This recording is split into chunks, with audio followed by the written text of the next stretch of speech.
जय Hind everyone, this is Pintu from IIT Bombay. Friction में हम लोग 2 ब्लॉक प्रॉब्लम पढ़ते हैं, उसी से रिलेटेड ये प्रॉब्लम है। तो आइए देखते हैं ये प्रॉब्लम क्या है। तो इस प्रॉब्लम को देखें तो इसमें ए और बी 2 ब्लॉक है, जिसमें ए का वेट 500 न्यूटन दिया हुआ है, बी का वेट 700 न्यूटन दिया हुआ है, और स्ट्रिंग से यहाँ पर एक और ब्लॉक यहाँ पर लटका हुआ है जिसका वेट हमें निकालना है। अब इधर भी यहाँ देख सकते हैं पुल्ली से यहाँ पर कनेक्टेड है ये दोनों ब्लॉक, और जहाँ भी प्लेन सरफेस ऑफ कांटेक्ट हैं, यानी ये सरफेस और ये सरफेस का कोफिशिएंट ऑफ फ्रिक्शन दिया हुआ है 0.3। अब इसमें हमें बताना है कि इसका वेट मैक्सिमम कितना हो ताकि ये दोनों रुके रहें, मतलब ये मोशन नहीं कर सकते हैं। तो इस प्रॉब्लम में हमें ये बताना है।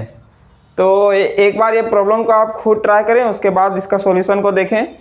तो चलिए देखते हैं इस प्रॉब्लम को हम लोग कैसे सॉल्व कर सकते हैं। एनएलएम या फ्रिक्शन के मैक्सिमम प्रॉब्लम में यही होता है कि उसका अगर हम एफबीडी बना लिए तो फिर F net is equal to M A लगाना है और वो क्वेश्चन सॉल्व हो जाता है। तो वही चीज़ यहाँ भी करने जा रहे हैं। तो यहाँ पर अगर ये स्ट्रिंग है तो यहाँ पर एक टेंशन लग रहा होगा T1, ये सेम स्ट्रिंग सेम है तो यहाँ भी टेंशन सेम होगा T1, ये भी T1 होगा, चूँकि स्ट्रिंग पूरा सेम है, यहाँ भी T1। अब ये स्ट्रिंग यहाँ पर डिफरेंट है तो इसमें कितना टेंशन होगा वो हमें देखना है।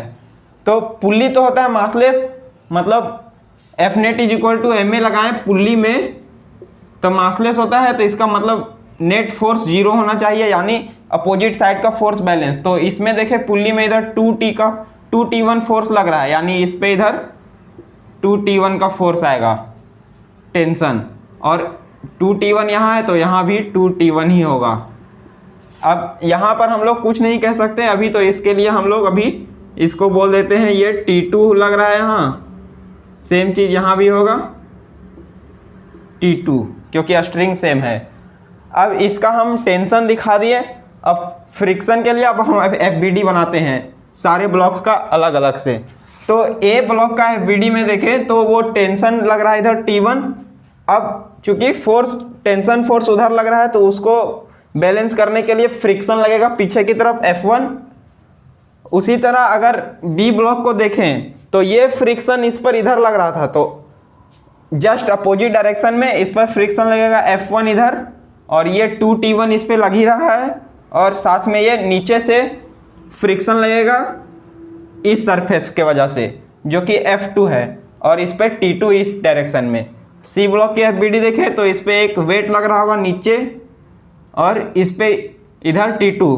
इन लोग पे भी वेट लग रहा है नीचे, लेकिन उस डायरेक्शन में अपना मोशन नहीं है, इसलिए हम उधर का फोर्स नहीं दिखा रहे हैं।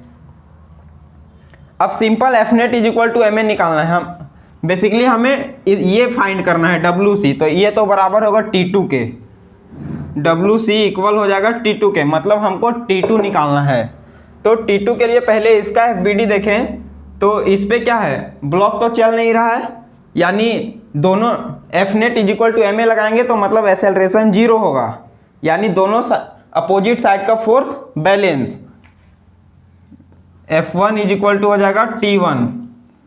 अब यहाँ पर देखें तो ये भी नहीं है, इसका भी एक्सेलरेशन 0 है, यानी अपोजिट साइड का फोर्स बैलेंस है। तो T2 हो जाएगा F1 plus 2T1 plus F2 को F2 के बराबर। अब जो T1 है सो F1 के बराबर है, यानी T2 हो गया सिंपली अपना 3F1 प्लस F2। अब ये T2 जो है सो यही वेट के बराबर है, मतलब ये जो अपना WC है ये हो गया अपना 3F1 प्लस F2। अब ये मैक्सिमम चाहिए, मतलब फ्रिक्शन भी क्या होना चाहिए, मैक्सिमम फ्रिक्शन। और फ्रिक्शन मैक्सिमम कितना होता है, F मैक्स होता है μn, ठीक। तो मैक्सिमम तो यही होता है, तो इससे कम फ्रिक्शन कुछ भी हो सकता है, लेकिन हमको फ्रिक्शन मैक्सिमम चाहिए तो μn का यूज करेंगे। तो यहाँ का इसका देखें नॉर्मल फोर्स, तो इसका एक वेट के बराबर होगा, यानी इस पर फ्रिक्शन हो जाएगा 0.3 F1 जो होगा वो 3 और F1 का वैल्यू हो जाएगा 0.3 इंटू इसका जो नॉर्मल फोर्स जो कि इसका वेट के बराबर ही होगा यानी 500 प्लस ये F2 जो होगा वो भी म्यू एन होगा, लेकिन यहाँ का नॉर्मल फोर्स दोनों ब्लॉक के वजह से होगा। ये 500 न्यूटन और 700 न्यूटन, इस पे जो नॉर्मल फोर्स यहाँ से नीचे लग रहा होगा ये दोनों वेट के वजह से होगा। तो 7 और 5 1200 यानी यहाँ पर हो जाएगा अपना 0.3 इंटू 1200। अब इसको सॉल्व करेंगे तो ये अपना आ जाएगा 810 यानी WC हो गया 810 न्यूटन। मतलब बेसिकली इसका जो मास होगा वो 81 kg का होगा, या फिर वेट बोले तो 810 न्यूटन जी से मल्टीप्लाई करने के बाद। तो आई होप ये कॉन्सेप्ट आपको समझ में आया होगा। Thank you.